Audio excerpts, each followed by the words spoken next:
los años cruciales, porque hemos tenido mucha variación en la parte de los aranceles y la verdad es que si tomamos decisiones sin siquiera tener la información completa, podríamos cometer algunos errores. ¿De momento ya se ha visto algún impacto? ¿Se ha visto los...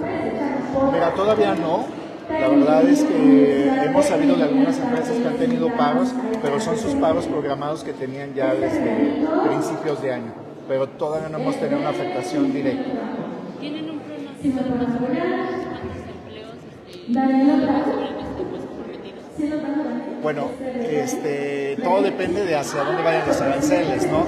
Se habló al principio de los aranceles hacia la industria automotriz, obviamente ahí vamos a tener un impacto muy grande, ya que el 65% de las empresas en San Luis son automotrices, entonces, hablo de la zona industrial, obviamente, entonces el impacto va a ser muy grande.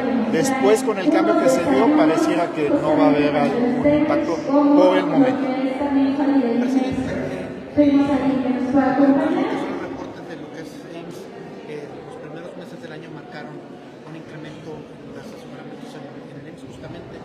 ¿Ustedes han detectado que eventualmente pudiese haber un problema de déficit de mano de obra?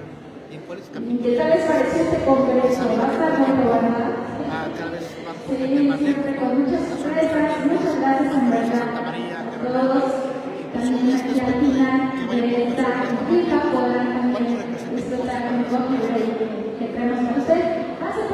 Voy a empezar por la última parte, ¿no?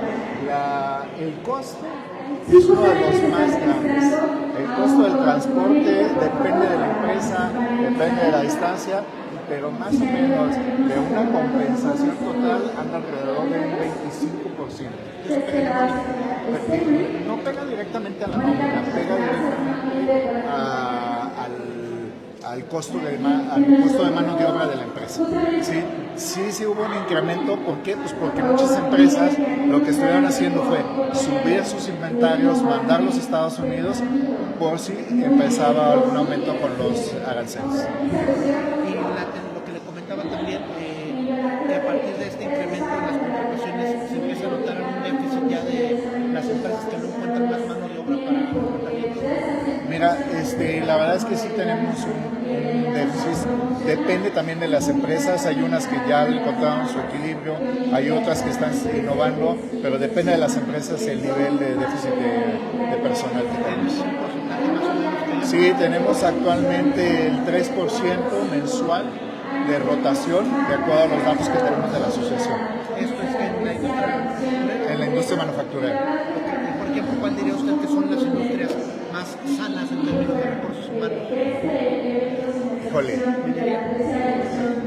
Yo creo que las industrias más sanas en el área de recursos humanos las van a poder ver en el Congreso, a las que vamos a reconocer por sus logros que ellos van a tener.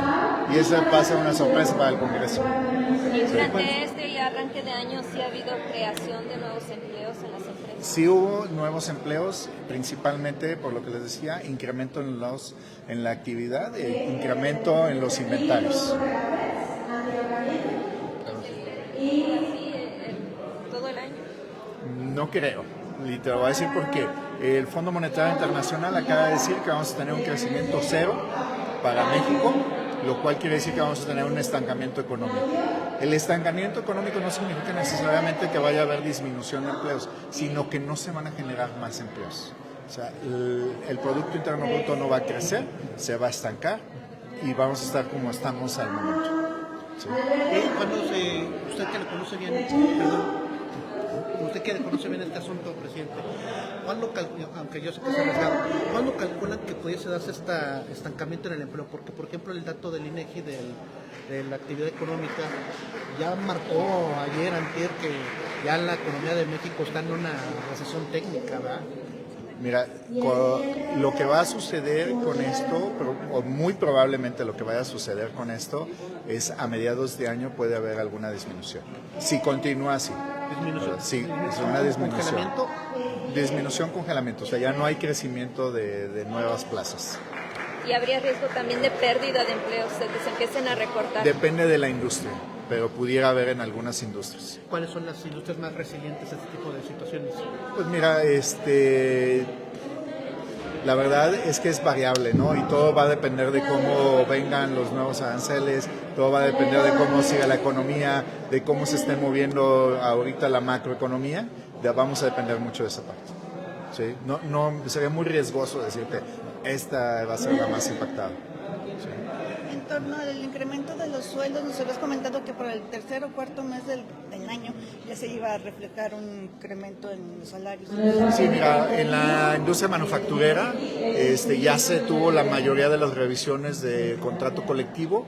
¿Sí? El dato que nosotros tenemos, o de acuerdo a nuestras estadísticas, es que hubo un promedio del 7% de incremento salarial.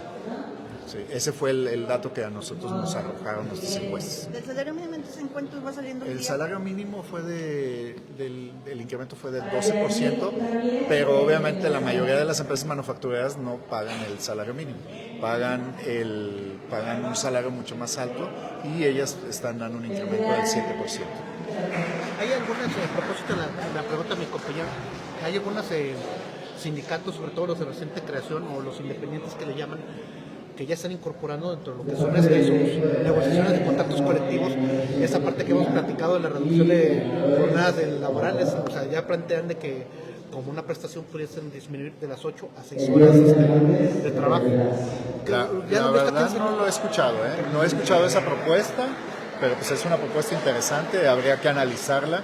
Y una vez más depende de cada industria cómo puede ser. Hay industrias que no pueden pagar, y hablo igual de industria manufacturera, zona industrial. Hay industrias que no pueden pagar, tienen que trabajar 24/7 por su manufactura. Hay otras que pudieran manejar algunos esquemas flexibles pues para apoyar alguna posible eventualidad económica. Oiga, y nada más una última pregunta de mi parte, en un ejercicio bastante divertido que están haciendo. ¿Cuál ve que sea la oportunidad, la eficiencia que hay entre la vinculación entre los egresados de instituciones de educación superior con lo que es el mercado laboral? ¿Cuál es la pertinencia que hay hasta este momento? Mira, nuestra percepción, y esto te lo digo como asociación, yo creo que es alta, porque tenemos una muy buena relación con todas las empresas de gobierno y todas las instituciones educativas.